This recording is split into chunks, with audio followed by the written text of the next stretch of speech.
All right, welcome, gentlemen, to the Champions Way podcast, helping men live life of a champion in all aspects of life, personal, professional, physical, and financial.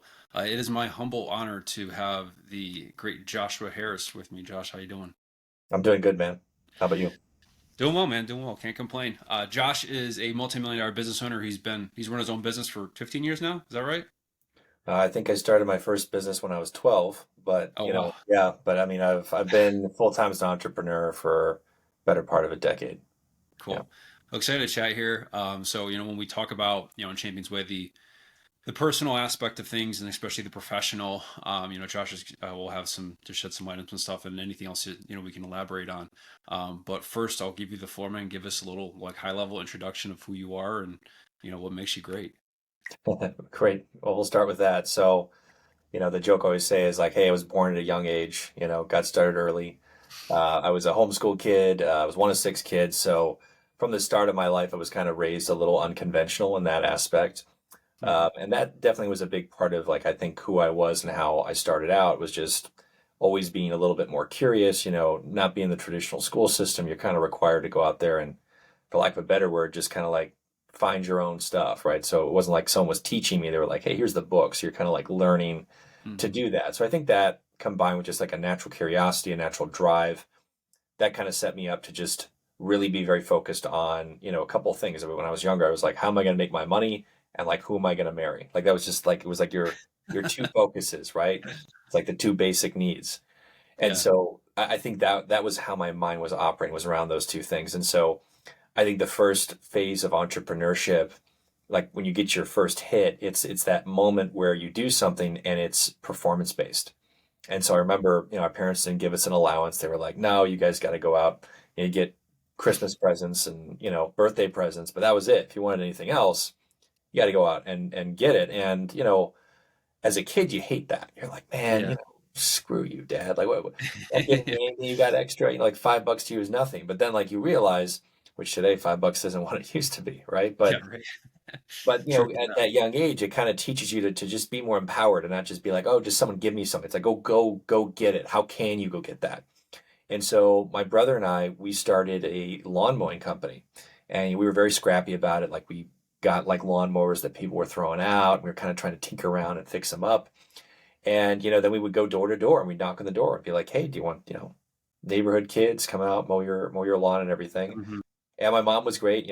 She would facilitate driving us around. We had this old, 1980 something Ford Red, work vans, if you remember those, the big old red vans like that. And so then we'd have our route and she'd drive us around, she'd read her book.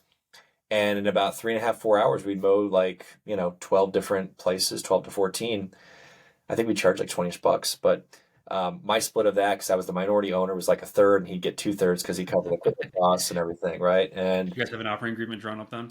no, no, it was a handshake deal, enforced by, that and the fact that, we bunked in the same room. So if I had to get my money, I was gonna go collect.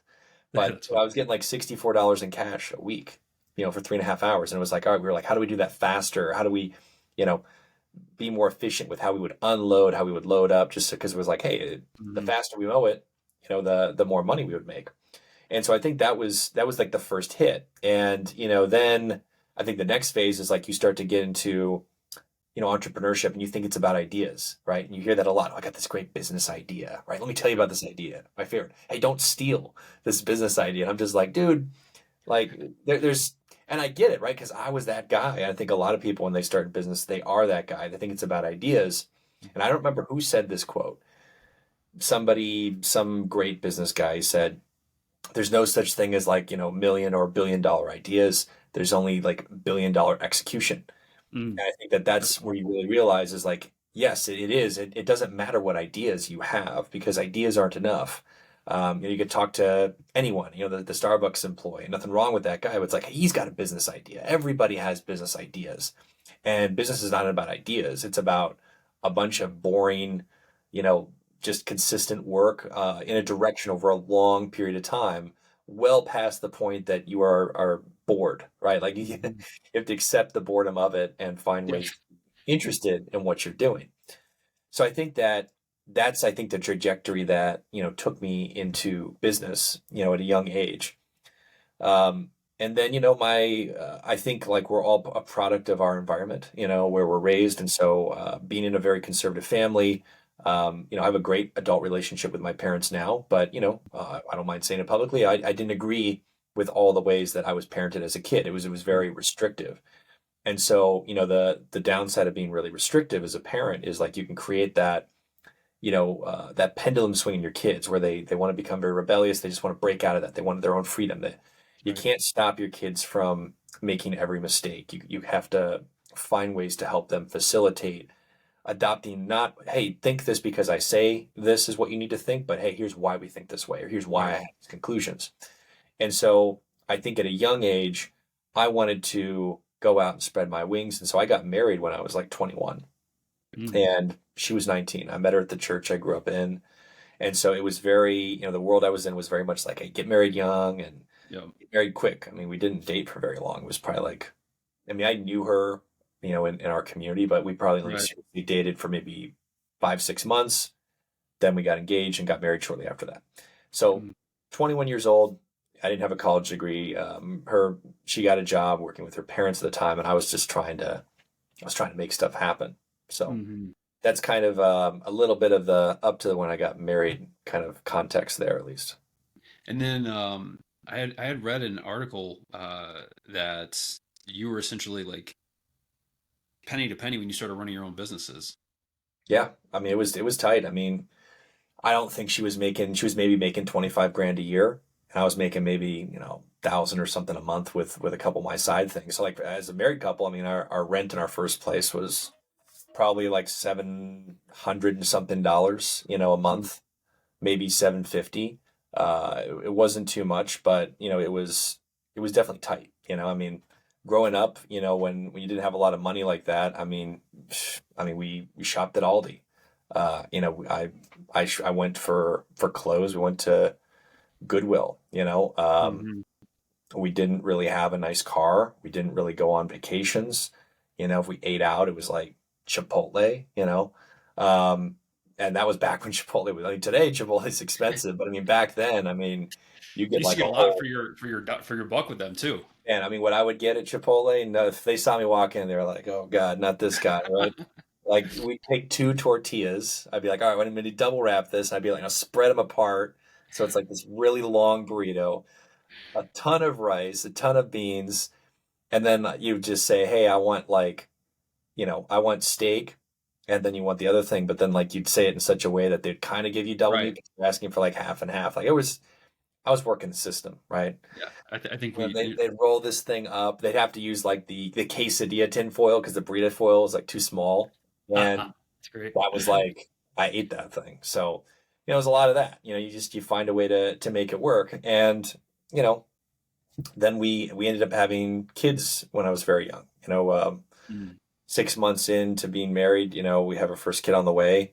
13 and a half months after that, another one on the way. So now I'm 23 years old, two kids, and now she's not really working anymore. So it's all on me. Yeah, it's all on you. So, we moved to Michigan. I'm working in an off season. I'm living in an off season vacation rental. And I mean, this thing is nice in the summer, but I mean, getting real drafty. I remember it was like 2012 or something. It was like the coldest winter on record in West Michigan. It was -8, and the wind Pretty chill was cold in Michigan to begin with. exactly. It was already cold, but you're in a drafty vacation rental. -8 degrees, wind chill was. I mean, that was a cold winter. I remember there was some place in Minnesota it was like -70 something. It's not normally that cold. And I mean, my heat bill that month was like 4 or 5. It was expensive. I was like, it hurt because I didn't have the money for it. Mm. So yeah, we struggled. I mean, we struggled a lot. I worked on my business a lot, and there was a lot of challenges in our relationship. There was a lot of, we were kind of two kids that got married, and you Yeah. don't realize what being an adult is until you are an adult, and it's not an age. Right. It's not like 21. Oh, you're an adult. It's like no, it's when you have tough situations happen and those character development moments happen and then you're forced to be like, all right, who am I going to be, how am I going to step into these situations? And so Yeah. it was tough. I think a lot of people look at it and they see the headline, you see the trophy, you see whatever it is. It's struggle every single day for for years and years and years. It's challenging. Yeah, yeah. It's what I think. I felt like even running my own business too. Even through that, it still didn't feel like you became an adult until those like oh shit moments really start to come. And that's why you end up with people that are in their 30s sometimes they still act like children. But anyways, get off on a tangent there. So business did start to go well for you. Obviously, things started to go well. What was kind of the moving the moving needle for you, and then how that did that impact things for you from a personal standpoint? Yeah, eventually, I mean, I feel like it took me way too long to really figure things out. And I know I think everybody kind of feels that way a little bit, because hindsight's 2020. But, Right. I think the steps were, I was working on my business. I did have a full-time job that I took, to be like a marketing director at the Mm, time. And that was kind of my day-to-day job. And they were understanding and flexible. They knew that I was like trying to become an entrepreneur. And I basically just was like, hey, look, I'm going to work for you as an employee. I'm going to put in close to employee hours, but probably not more than that because I need to work on my business. But the reason that's beneficial is I'm spending all this money. Like I invested so much money in myself. I mean, that was one, I think, activity that I took early on was I was buying stuff on the internet when I was 15 years old. You know, mm, I was reading sales page. I didn't know what it was, right? I'm like, what is this? I mean, you're reading what you now know is sales copy. But I was like, all I know is I right. want to buy this thing. Like I'd buy the thing and then I'd read the sales page again because the sales page was better than the product. I don't know if Awesome. anybody, that's like a super weird thing. And that's how I knew I really liked copywriting. And so I got into that. That was like the first adult skill that I learned that I was like, this is cool. You can write words and convince people to give you money. Mm, It's pretty cool. It's a great skill. I think it's one of the most important skills. I agree. Yeah. Um, and that was kind of built on, I did speech and debate in high school. And so I kind of learned like you have to make an argument for a point of view and you learn to argue both sides. You have to Mm, provide evidence and logic and all that. But then understand there's emotional aspects to why people make decisions. So fast forwarding to when things came together for me is like the first step was like, okay, can I work on my business full time? Can you make enough money that you kind of let go of that full hmm. time job? Which I mean wasn't, it's easier when it's not a six-figure job with benefits, which it was not. There were no benefits. It was it Yeah. was not paying much at all. I was working for a nonprofit, and it's in the name. They're not typically very profitable. So you know, I think that created this hunger, where it was just, I was like, I wanted us to have more. I wanted nice things. I wanted to wear nice clothes. I wanted to have nice cars. I wanted to live in a nice house. I wanted to go on vacations. I think those are some of the early things you see is like you're Mm, motivated by those things. And so the first leap was getting full time in the business. And, you can find other interviews about me, but I think the person I learned from that really put that together for me was Sam Ovens. And he had at the time was, different trainings and stuff on really how to shape your consulting business. So he really helped me focus a lot. And, he's since kind of moved on to other things, but, I learned from a lot of people, but he was one that was like, focus was kind of his main prescription, a lot of stuff about mindset, like being very intentional about creating an identity for yourself.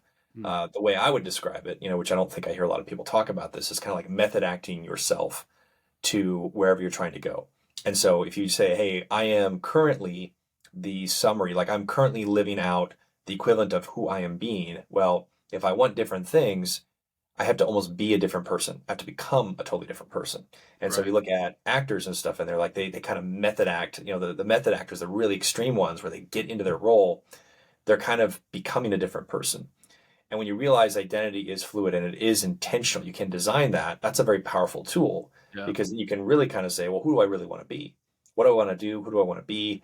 And those things can now become, things that you shape. And so I think it's a hard leap to then go from, all right, I'm a full-time business owner.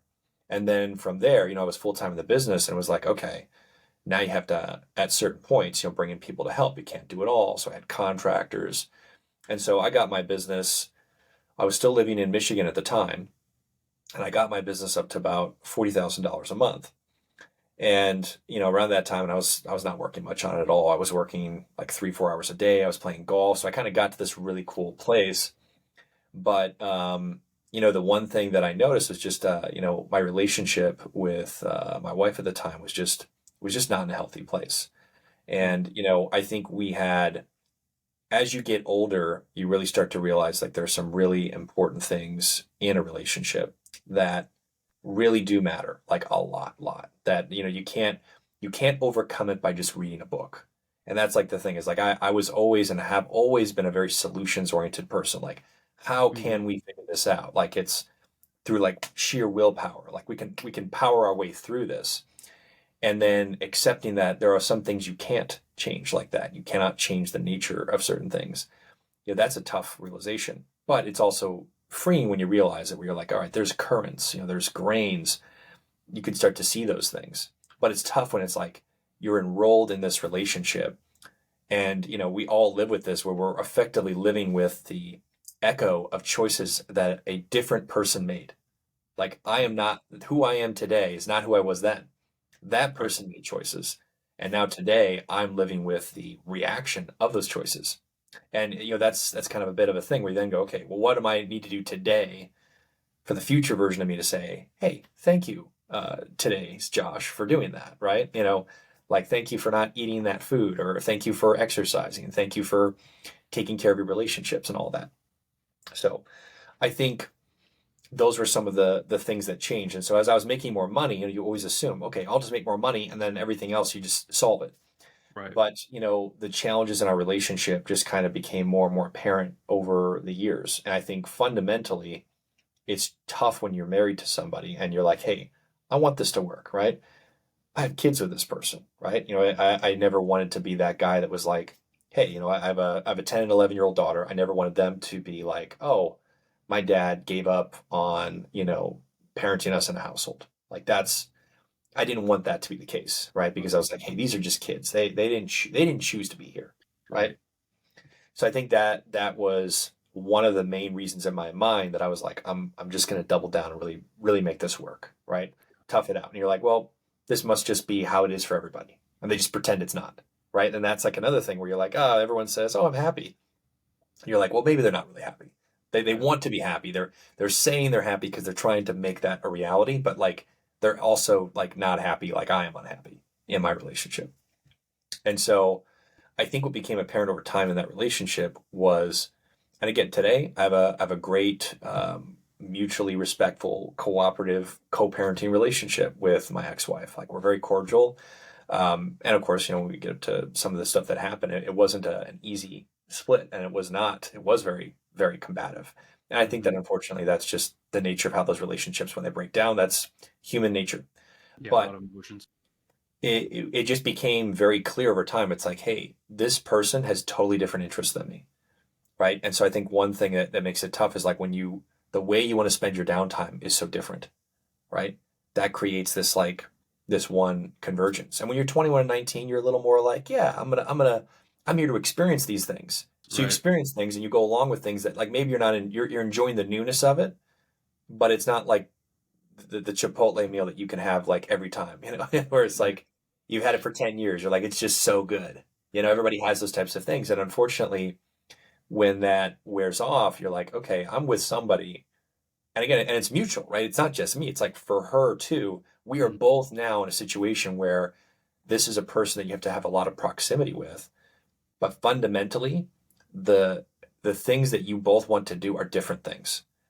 And that is so challenging, because then you feel like you're in this negotiating where you're like, all right, how do we manage our mutual disappointment, right? How do I compromise on this, right? Mhm. And then you're like negotiating, okay, I'll do this thing, but then you got to let me do this thing. And then it becomes like a transaction, like a negotiation, where you feel like no one's really winning.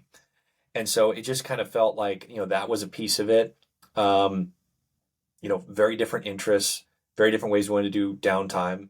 But then also it's like, I think what happens is, and again, this is no knock on the person I was with, but when you're really trying to build a business, you have to do a lot of personal growth, because you realize, like, I am the constraint.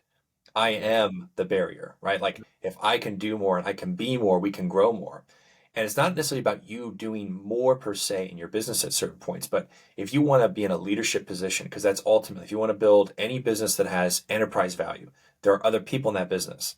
They don't want to work with somebody that is like below them. They don't want to work with someone that can't teach them things, that can't inspire them things, to Mhm. grow. And that's one of the things, is that you want to attract really, really smart, hardworking people into your business. You want to grow it. You got to be able to sell an entrepreneur on closing down his business and working inside yours. because that's what it takes to grow big companies. You think the people that work at Apple, they could go out and start their own companies. They're smart enough. But Apple's created a vehicle where a really smart, talented person can lend their skills into that organization and they make more money. And yes, it's less risky for them, but the upside is there. And when you like realize that, you're like, I have to work on me. You have to be someone that people want to work with. Right. And so when you do that, and again, she didn't have to have the same, she's not in a scenario where that is required, where like that mechanism was there. So I think that that also put downward force on our relationship, was that I was trying to grow and I was like holding back some of my growth because I was also like, I'm afraid to create what ultimately kind of did happen, which is that you can grow apart by you trying to work on yourself and then being with that person that's also not doing that. Yeah. You had mentioned some of the important things in the relationship. There was just a little bit of a division for you guys. What were some of the things for you that like you tend to look for yourself? Like in my relationships, like just things I like to do, or Yeah, could be like if we're spilling over into because it's going to come over into just regular day to day life in general too. So kind of some of those things and what they fall under. like, so I guess you'd say just like interests, activities, things like that. I mean, I guess what I would say is that it's like, okay, you don't have to like the same music, right? But like the thing for me, the symptom was like we couldn't agree on the same TV to watch, right? Mm, Like, and it's like that becomes rough when it's like, okay, like part of, a lot of couples are downtime is all right, go on Max or Netflix or Hulu and right. like, all right, can we both enjoy watching a show together?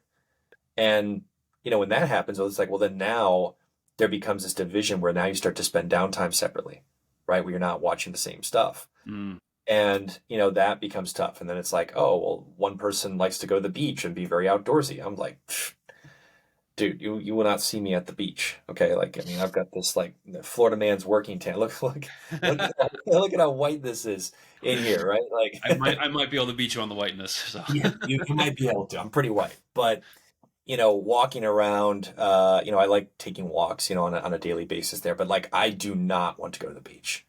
I cannot even enjoy downtime at the beach. I don't like it. Right. And I mean, it's calming and everything, but like I'm there for 15 minutes and I'm like, people that are there and the people that love it, they love it. Right. And again, I know what that's like. It's like, think of something you love. hmm That's how they feel about it. I'm like, great. That's not how I feel about it. And I can't change that as yeah. much as I can want to love the beach. So then it hmm becomes like activities. And then it's like, just things like that, right? Where it's like, all right, how do you find similar interests? And TV is one of those things. Food preferences can be another one of those things. And again, like some of those things are smaller, but it's like if that's all you have, then that puts a lot of downward pressure on Yeah. it. So you get People liking to yeah, travel. that makes a lot of sense. So then, as you're going through all this, and you hit upon you know not wanting to be the dad that was perceived as kind of abandoning raising his kids, and obviously that's a hard thing that can weigh on anybody. How did you find a lot of as you were going through this and leading up to it, and even after? How did it impact you mentally and emotionally? What were some of the thoughts, and then how did it impact your business? Because obviously that's going to have a play in it too. Yeah. So I think what it did was it just it reminded me that I really had to focus on how to figure this whole situation out, because I was like, all right, well, what do you do there? And so for me, I think the domino for me to go out and start doing that, and there's some other context of that I can get into, and then maybe you can clarify. But what I started doing was I was starting to grow the business, and just in my mind, I was like, well, we can fix this with like therapy, Mm, or like when it came to like things around the house, like she wasn't doing uh, just like when you're with someone who's kind of messy, and again, I'm just to say it like yeah, you don't want to nothing put wrong with that. that, but it's like you want something tidy and the other person's messy. That just creates like a severe downward friction. And it's like Mhm. some people are just wired that way.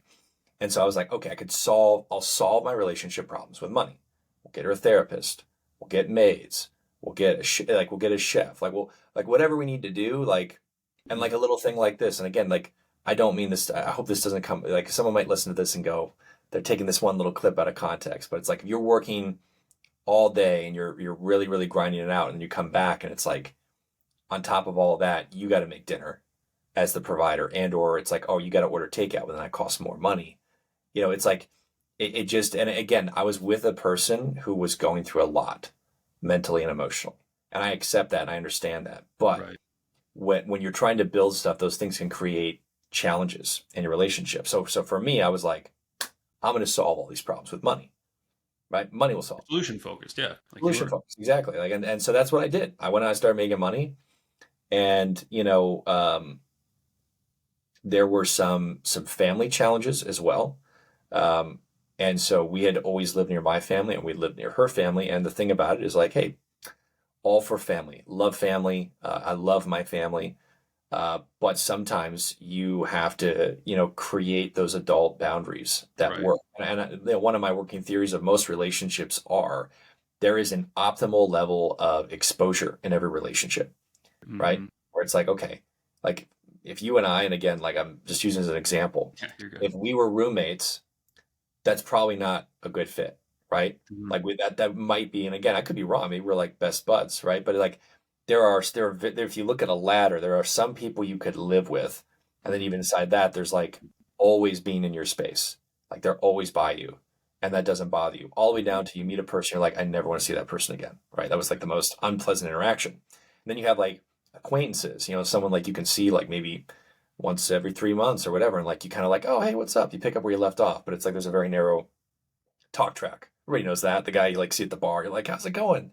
It's like the same little talk track. And then you have like those people you can talk to more regularly. And so my kind of thought process is, well, there's an exposure point where you get too much exposure to a person and then it creates that like issue, right? That friction in it. And it could be a mutual, or in some cases, like one one of you is overexposed to the other and the other one has no idea. And you're like, okay, I really got to get going, man. This has been great. Like, and Right. so I think that that's part of a lot of relationships. It's like talking is one of the biggest ones. Do you have mutual interest? Do you see things the same way? Can you talk back and forth? Can you check and balance yourself? Or do you find a lot of the topics that they want to talk about completely uninteresting to you? you know so I think that's another dimension of it. And so again, for me, I was like, solve it with money. That's no problem. Family, we were, I think, a little too much proximity. Like we were living in a small town, they were all very close, so we were seeing her family a lot. And again, nothing against the family, it was just too much exposure. Yeah. So I was Just like, too many. and then there were some, and again, everyone has their own opinion, but I Right. think there was some childhood interconnected history between all of them and how they had grown up together and the way they would interact with each other that was spilling over into the adult dynamics.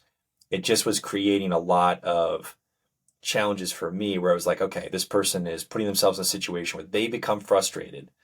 I have to deal with that frustration Mm. and then try to like support them and say, okay, well, you either have to change the way you look at the situation or stop being around these people that are creating this consistent reaction in you. And this Mm. isn't like the second time, it's like the three dozenth time, right? Like Right. this clear pattern. It's like, ow, I touched the stove, it hurts my hand. It's like, well, don't do that, right? We keep doing Or it. wear gloves, like there's only just don't keep doing it the exact same way. And so for me, solution oriented, I was like, we will remove ourselves from that proximity. And so that's when we moved to Florida. That was 7 years ago. And it worked out great initially. Spoiler, her family moved to the area. Some of them, but again, there were more deep rooted incompatibilities. Again, as we grew up, and now my business started getting really successful. I went from a 6 figure to a 7 figure business, a multi 7 figure business. I mean, our last year together, I spent over $400,000 on lifestyle, not including some other things that I wrote off for different work purposes and stuff that were Mm. legitimate expenses, of course. And that at that point, it was like I was at my peak level of unhappiness, and that's when I was just like, man, what am I missing here? It's like you can't solve this with money.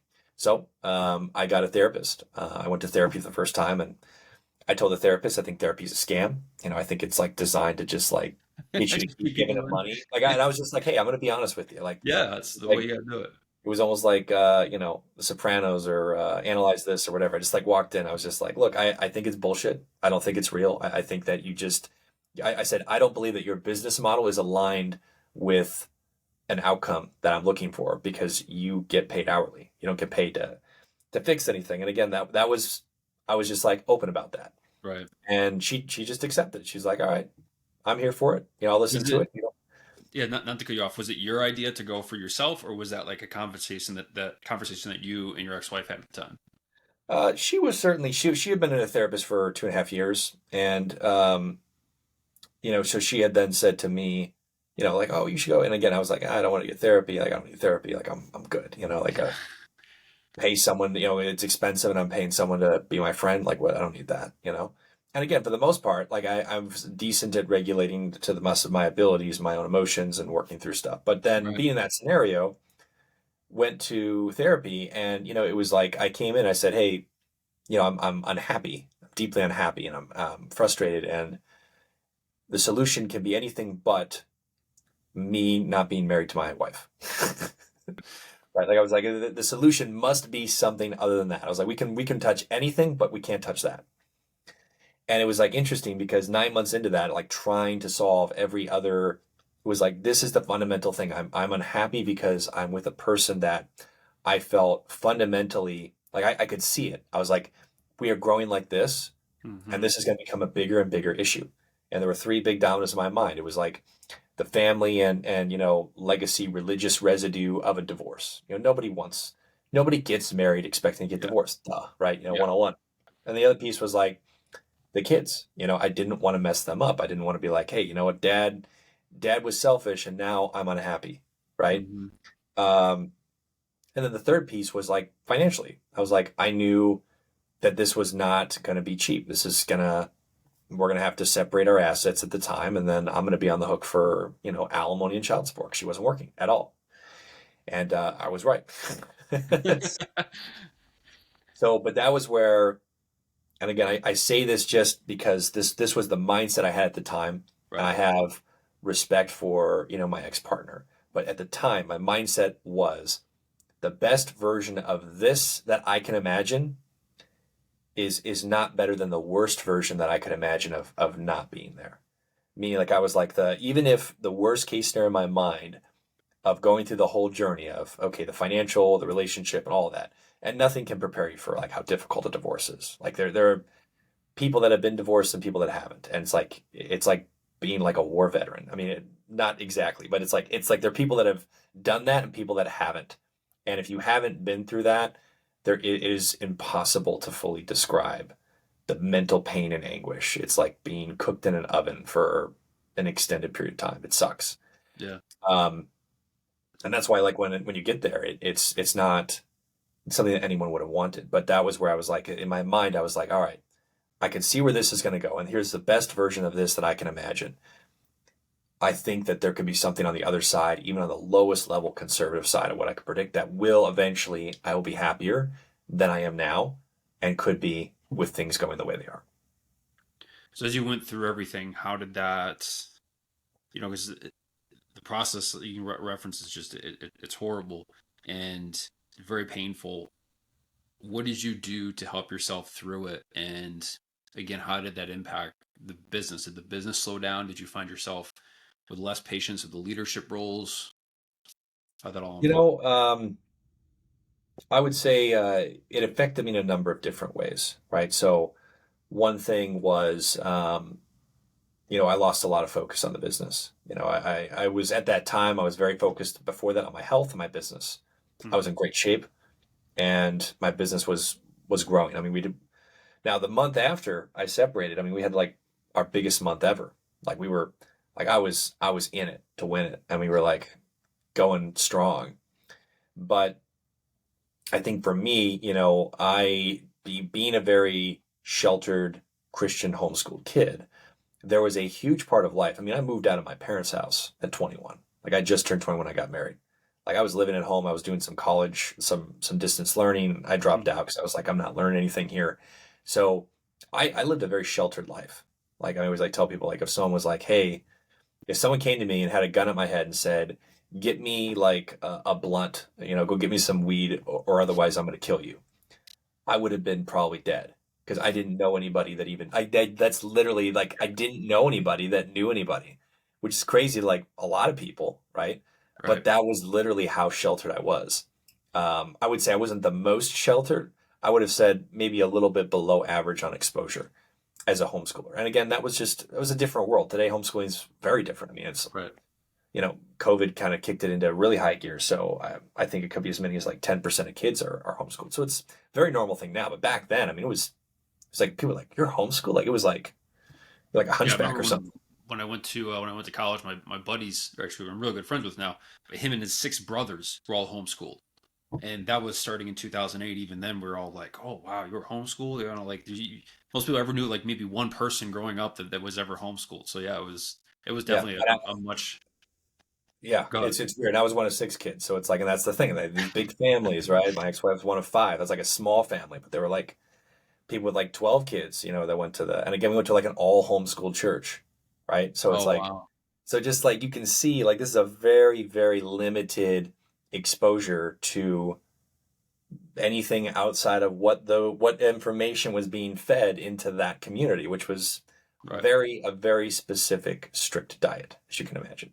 So I kind of, as an adult, was like, fairly developed when it came to business and thus stuff, but like I didn't know what it was like to date, kind of like so I kind of just went out and was like, all right, my business is doing well. I had teams, I had people running marketing, I had people running product, I had people running sales. But I definitely wrecked the business. I lost focus. I put people in, I made some friendships. I put people in places to manage and oversee things that were not qualified, but they were good friends, right? Like they were friends of mine kind of helping me through that. This is during the Yeah, divorce.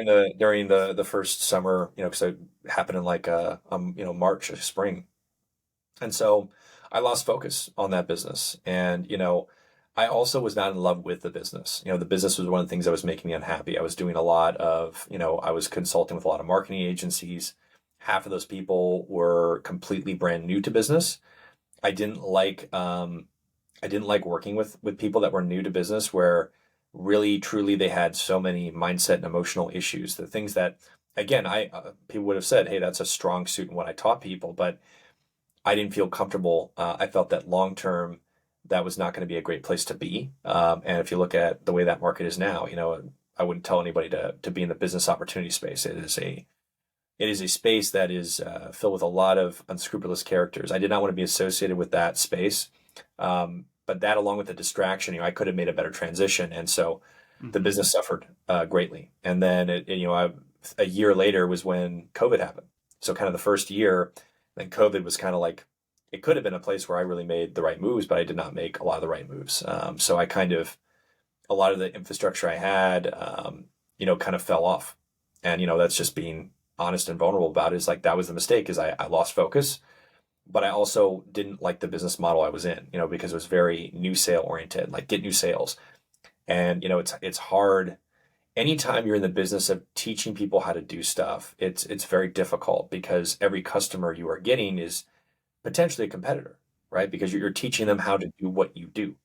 And so anytime you're teaching people how to do what you do, you are inherently eating your own market. And you've seen that in anyone who's really deep in the coaching consulting space kind of they get into that they're attracted for the money, but it's like it's kind of designed for like the last guy that made it, oh, this guy just did this, and then the people that are in there for a long time kind of become these like out of touch, those who can do, can't do teach type people. Right. And so I didn't want to go down any of those trajectories, and so that's when I kind of got into what I'm doing now, which is kind of how do we solve the appointment setting problem? And I started doing that, about 3, 4 years ago. That's where we eventually got into the AI and all the stuff we do now. And, that's become a pretty cool business to be in now that the rest of the market is like caught up to Yes. that. And that's always been a thing for me is I always adopted new technology, adopted it early, and sometimes I've been like too early in it, where like the market almost doesn't believe it can happen or that the problem hasn't quite hit its point. But now we're in a really, really great place right now because that is the biggest problem I think a lot of people have with marketing now is booking calls. And so that's where we have years now of actually getting that to work. Yeah, because that marketing agency space, that's what you're referring to, right? It's just it's like a bloodbath now. Everybody and their I mother. was in the arena, man. I had my sword and my shield, and I was teaching people. I mean, I was in, the Coliseum. Like that is the most competitive place to be. I mean, I had my best ad I ran was 5 deadly marketing niches. We spent maybe $1 million on that ad. That ad crushed it because again, it was a great ad. It was like someone that wanted to start was like, "Ooh, what are the deadly niches?" You know, Right. how do I avoid that? The people that already had one was like, oh shit, do I have one of the deadly niches? I knew it. It's the niche. That's the problem. Curiosity hook. Yeah, it worked great, but I mean that's rough. You know, it's like being in the NFL. You're just getting beat up, and eventually you're just like, man, this is like when that's what you see is a lot of people that are in that space. They get that skill set, and they're like, why would I basically fight in the most competitive market that Mhm. everybody else is in? Because you can take those skills and go to ancillary markets where there's recurring revenue, and the marketing tactics are not quite the same, and now it's just a little bit easier. Yeah, yeah, absolutely. So, um, so going through the divorce, so things struggle with the business, and then you had this pivot. How long did the process last for you with that divorce? Because sometimes it can last year, 2 years, drag Yeah, on. it was a year and a half. So a year and a half is Was what that it from took. filing until That was from separation to, I mean, the filing happened within like a month, after of separation? separation. But yeah, it was a year and a half. And, I went through three different attorneys. It was, I mean, it's a whole separate, it's like that's the upsell, at some point. It's like I feel like there's like a what you need to know Yes. as a businessman going into a divorce.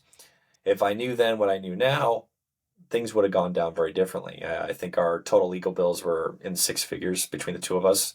Wow. I mean, it was a very unfortunate situation. I think that the attorney that she was working with recognized the lack of experience. Because again, she had lived a fairly sheltered life as well. I mean, at the time we separated, she hadn't even logged into our bank accounts. I Wow. mean, she had a login, but like that Right. was the level of not handling that part of our life. Like she was purely home with our kids. She did writing and artwork and things like that. So, I kind of did not, she was not doing a lot of the day to day, nitty gritty kind of Mhm. managerial type thing. So then, Right. this world is like, it's different. Again, I handled all that stuff. Right. And so I think that she unfortunately, got with an attorney that recognized that. Yeah. And again, nobody did anything illegal, but they were like, well, he could be doing this, so we should do this. Like they I were know they they're subpoenaed bank statements to the bank that I disclosed all the bank statements from, which is like, well, he could have doctored them. I'm like, the only way to make sure is to subpoena every bank in America because I could have opened other bank accounts and I could have done like it's just unfortunately when you don't know that kind of stuff, you hear that and you go, oh man, and the only people that win in these divorce scenarios are these attorneys and they get they get compensated. One of the things that I hear is my parents went through a divorce as well and they found out that the attorneys were colluding together. it's not the first time I've actually heard that happening. That does happen, right? It's like It's they see it as they don't crazy. care. They don't care about your outcome at all. And again, you don't know that. And then like if one of you saying it together, they're like, oh, they're just trying to get me to do a bad deal, but they just don't realize like they're splitting your money. Like they don't realize there's not two parties in a divorce. There's four parties, right? There's Yeah. you, your ex, and then your attorney and their attorney. So there's not two pots, there's four pots. The Yeah. And longer it takes, their pots get bigger. I was gonna say because the other thing too is I feel like when they see somebody your stature too, where there's that large amount of money, it's like they just get blood hungry over it, Yeah. and it's a shame, man. Because I've heard stories of it happening, and it's like it's I actually had I think what was it, one of my old gym members when they got divorced because he was a business owner too as well, found out his attorney was colluding with his exes, and he canned him because it sucks. It really does. It It's does. bad. It's bad business It really is. But, there's a lot of scumbags out there. It is what it is. But in every industry too. It's it is. I mean, there's some people that are just that's how they operate. But um, if there's anything else you want to dig into, you can. But I mean, I can say fast forwarding to today. I'm incredibly happy. I've never been happier, and it's not like this other person was making me unhappy per se. It's just that yeah. it was very difficult to be happy with someone that does not give you the same fulfillment, doesn't have the same compatibility. And my current working, thoughts and all this stuff is like, look, an ounce, it's kind of the old, an ounce of prevention is worth a pound of cure. I would say like, look, an ounce of compatibility is worth a pound of relationship books. And, that was one of the things I did is I dated very aggressively, you could say. And the thought process I simply had was, I will keep meeting new people until I meet someone that I would rather spend more time with them than roll the dice to meet another person. And that was just the thought process, right? It's like you're playing poker, That you get makes dealt great a sense. hand, you're like, do I want to fold with this hand? Or is like, do I have a chance of that? And then you're getting dealt new hands and you're comparing it. And that was just my philosophy. And, I was at certain points, I was dating like five people at once, right? It was just like, hey, one for each day of the week, right? But again, it was like, okay, what do I like about this person? And I think that Right. different people bring out different parts of you. And so, That is and again, I'm true. not going to say it was like hard for me. I was like, all right, I'm like 29, 30 years old, you know, tall, attractive, successful, good communication skills. So Mhm. it's like, I'm not going to say it was difficult to meet people. And I know that some people that is more difficult. And also being in sales, you understand like that is like what this is. Like it's simply, okay, It volume of is, yeah. matches. You have your ad, which is your profile. You have your impressions, which is, the people that you're swiping on. And you have, it's just all the same thing. And that's a whole nother, you know, secret sauce of things that, you figure out along the way, which we can talk about at some point. But, you go into that and you're just like, okay, well, I'm just going to keep meeting people. And again, the first conversation, it's the same conversation with everybody. And you meet someone, you're like, who am I with this person? Right. What part of me do they bring out? Am I calm? Am I anxious? And you really start to realize that it's like you're like two different compounds, right? And when you meet, it's like, what is that like? And the conversation is the most important thing to me, right? All the other things, they matter, like your looks, the Mhm. chemistry you have together and all of that. But like that part, if you get the attraction piece and the interest piece and the conversation piece right, Mhm. those other pieces just can kind of come into place. And so I met my girlfriend now 2 years, while kind of just I'd go and I'd date heavy, and then I'd kind of like collect myself, be like, what did I like, what did I not like, and then I would just try to get more clear on the type of Very person I, strategic approach. yeah, just like refine it. Like, what Yeah. can I learn from it? I wanted to be intentional about it, and then I met this person. It was like, all right, first we hung out like once a week, and then it was like twice a week, and then it was like kind of just like pushed everybody out. It was like I Yeah. just it just Last took one over. standing. It took over the share that, and for me, I wanted it that way because I was like, the last time I was in a relationship, I felt it was like, all right, people trying to lock it down, be like, all right, we're this, as opposed to like it became that, and you're like, well, what do you call that? As opposed to Right. give it a label and try to make it that. And so what it became was just like, this is my favorite person. Like this is the person I want to be around. A Mhm. person that I literally never get sick of. A person that like when they're in my physical space, I'm not like, ooh, I don't want that person near me. Like, all right, I need space. And it's weird. I Mhm. never feel that way about this person at all. I always want them in my space. It's not a bother. We go do anything, right? Like we can both be in the same room doing different things. I could be like, you know, watching something or playing a game or reading a book, and she could be doing something. We're in the same space, and that is still a form of shared quality time. But a lot of things we do together, and so that was worth it. And that's why I said, I was like, that's worth it when you Mhm. can go find a relationship like that where you're like, hey, this person loves me and supports me for who I am as a person, and love the fact that she doesn't care about you know anything about what I do or like money and any of that other stuff. It's like, no, the person I am and the person she is Right. just are really attracted to each other, and it's like I can't call it anything other than just raw compatibility. And when you have that, I'm like, I feel like I'm working the least that I've ever worked in a relationship, yet it feels for both of us like you're working overtime.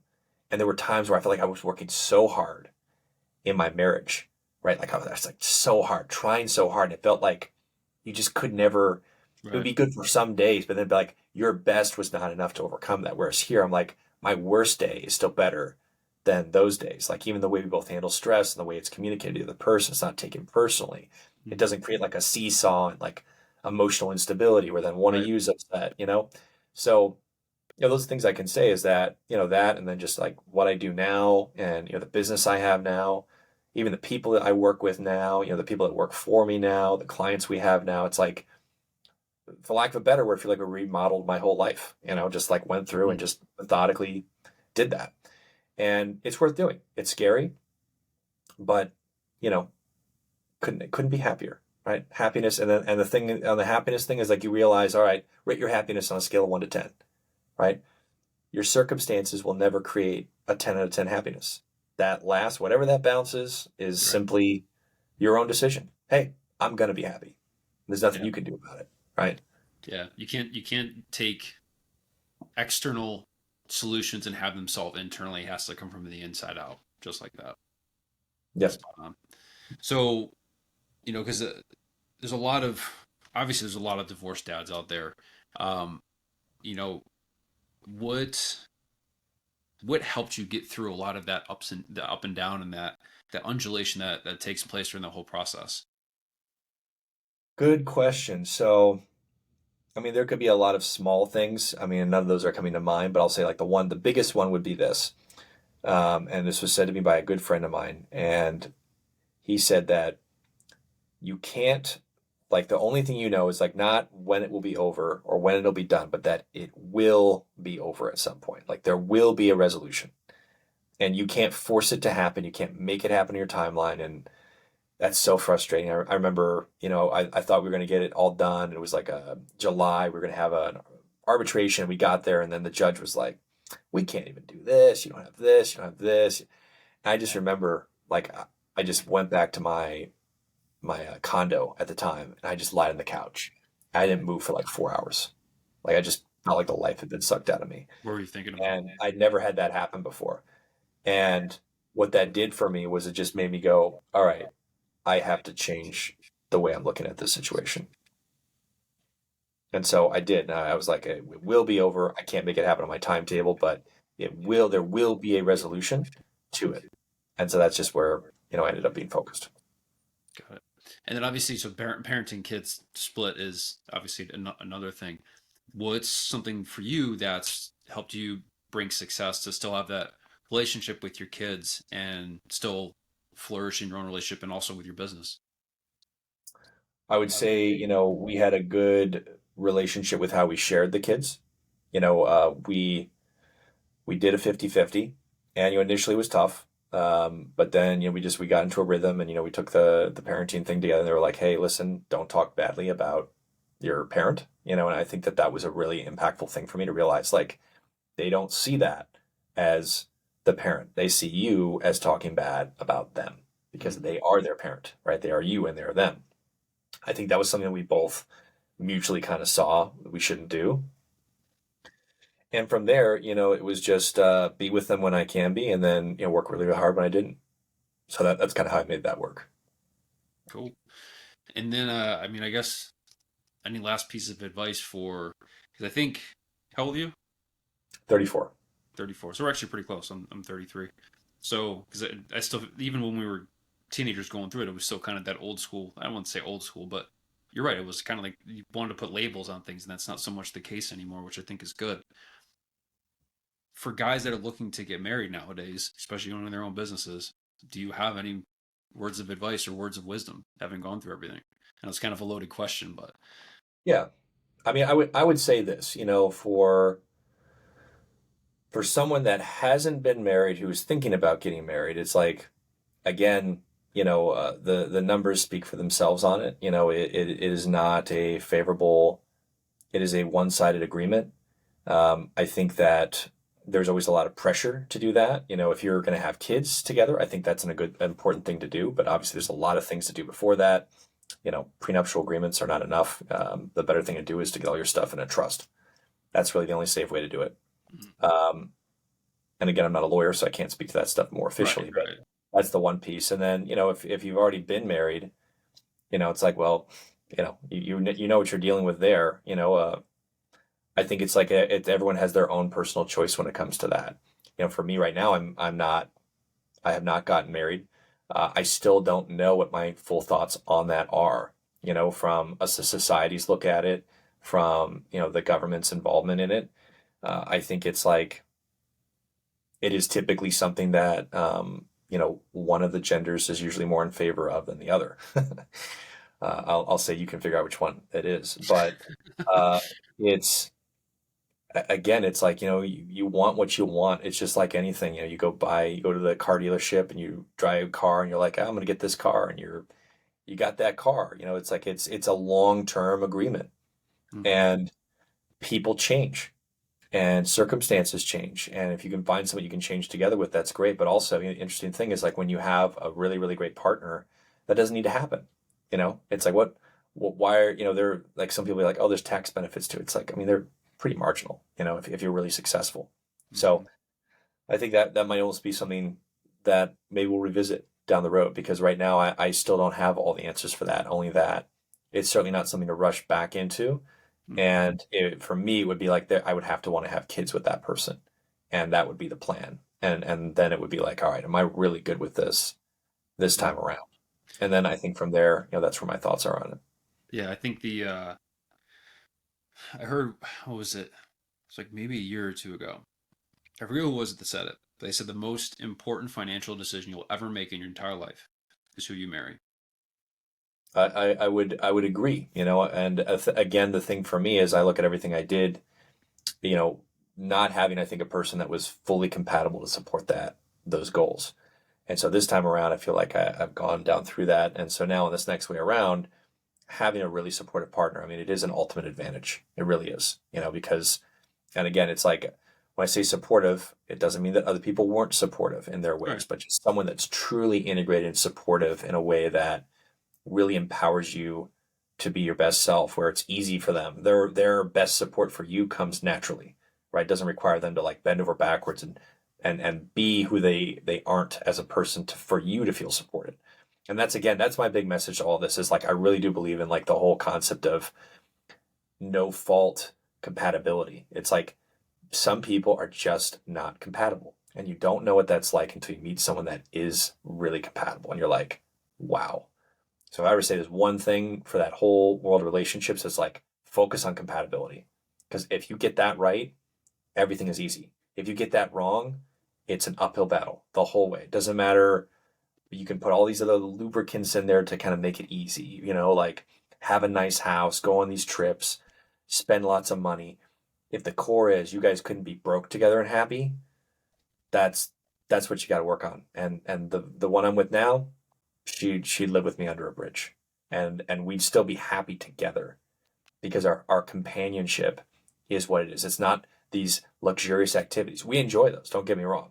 Right. Love, enjoy those things for sure. But without that, the core compatibility is there.